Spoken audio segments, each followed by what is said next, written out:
Gus and I were first asked to speak tonight, our immediate response was absolutely. What CHOP as an institution and all of its members have done for us, our family, is truly immeasurable. How do we even begin to repay something that can have a price tag? In our case, our child's life.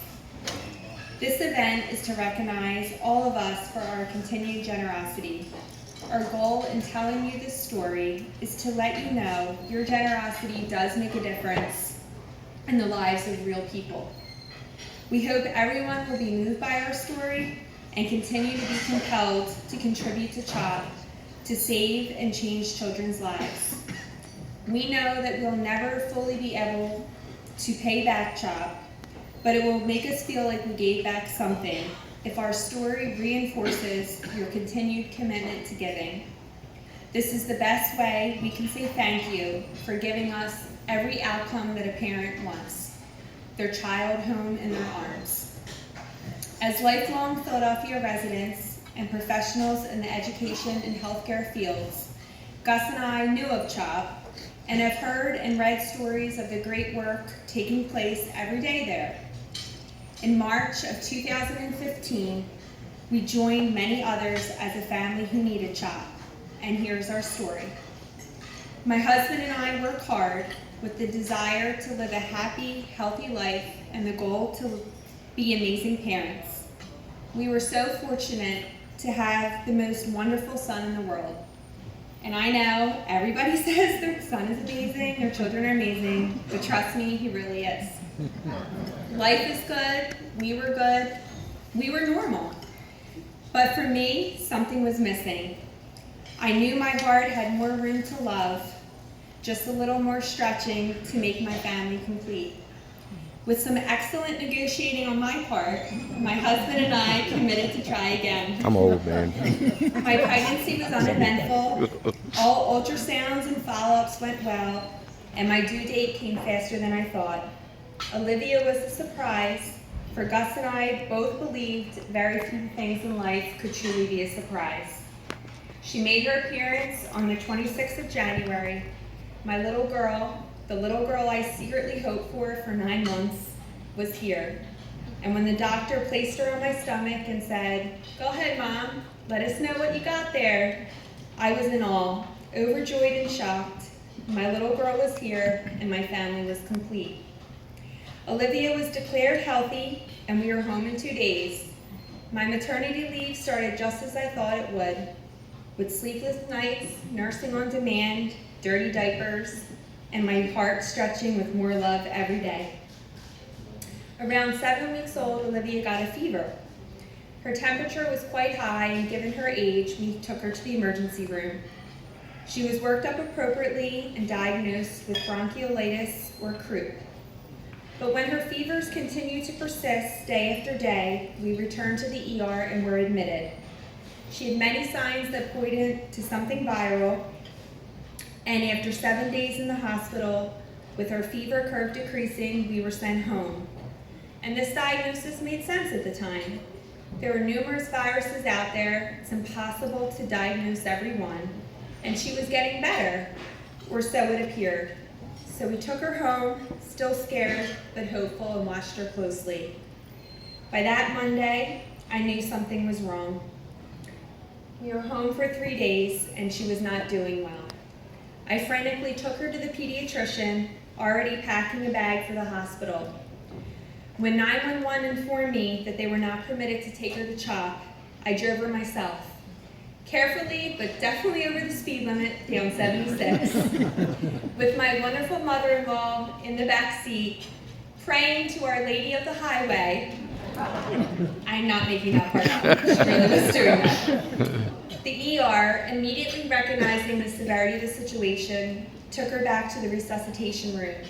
And in what felt like 2 seconds, 40 people were in the room. Exactly the reason why I wanted her at CHOP. This is the place she could be to get help that she needed. Needless to say, we were admitted, and the doctors appropriately started working her up for yet again something infectious. What we didn't know at that time was that April 13th, 2015, would be the beginning of a 4-month hospital stay, and Olivia would be a medical mystery, a zebra. We spent several weeks watching Olivia's condition worsen, with no diagnosis in sight. We watched our little girl, our baby, suffer from high-grade fevers that always came with retching and vomiting. We changed over 20 dirty diapers a day. She was poked, prodded, underwent many tests that required anesthesia and breathing tubes. Needless to say, we were petrified. Consult after consult was evaluated, trying to determine what was making her so ill. I think every specialty that ended with the ending with ology was in her room. One day in particular is burned in my memory. It was the day that oncology came into our room. Leukemia was mentioned. This was followed by immunology and rheumatology that mentioned a diagnosis called HLH. Not being familiar with either one, I immediately started Googling as soon as all the doctors left. My heart sank. I saw chemo, bone marrow transplant, potentially fatal. I was speechless. Up until that point, Gus and I never went there, to that dark place that no parent ever wants to think of. Even that moment, I couldn't say the word. I just simply turned to my husband and said, "I'm really scared something bad is going to happen." I can remember the drive home, the feeling I had merging on the 76 from Civic Center Boulevard, the desire I had to just scream at the top of my lungs. I couldn't think straight, I couldn't breathe.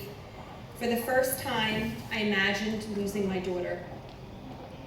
The days that followed were filled with more tests, more questions than answers.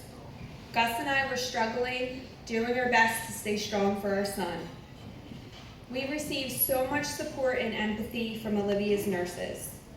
And as a nurse myself, I can tell you that I don't think I ever truly appreciated when a patient would thank me for taking care of them, for answering their questions, or simply being there for them, because it was my job.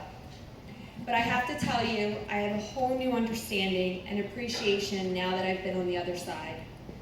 Olivia's nurses were unbelievable. They took amazing care of Olivia, but they also took amazing care of Gus and I. I shed many tears, engaged in many hugs, and shared much-needed laughs with them.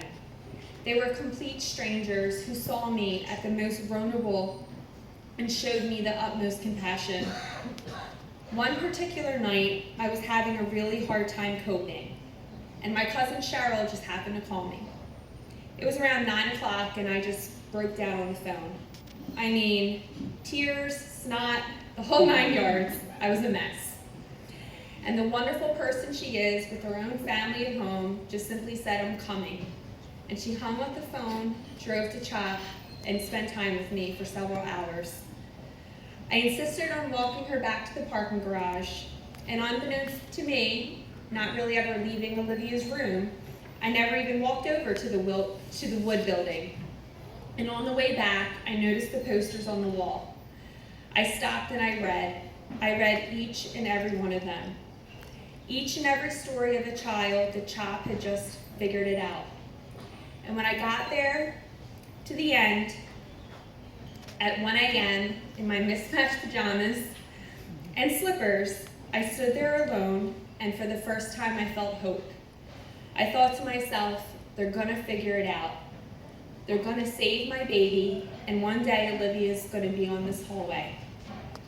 Days after that moment, Olivia was transferred to the PICU.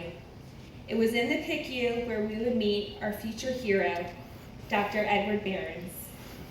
Dr. Behrens is probably blushing right now because of his humility, but I really cannot say enough about this man. And Mrs. Behrens, you should know that there are 2 more people in this room tonight that love your husband. Dr. Behrens told us that after doing some digging, feverishly trying to figure out Olivia, he and his team came upon an article about a little baby and the baby's father that had symptoms just like Olivia.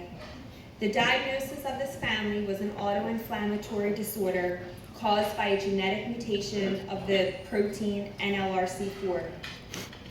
He explained that this mutation was triggering formation of inflammasomes, causing autoinflammation with recurrent macrophage activation syndrome.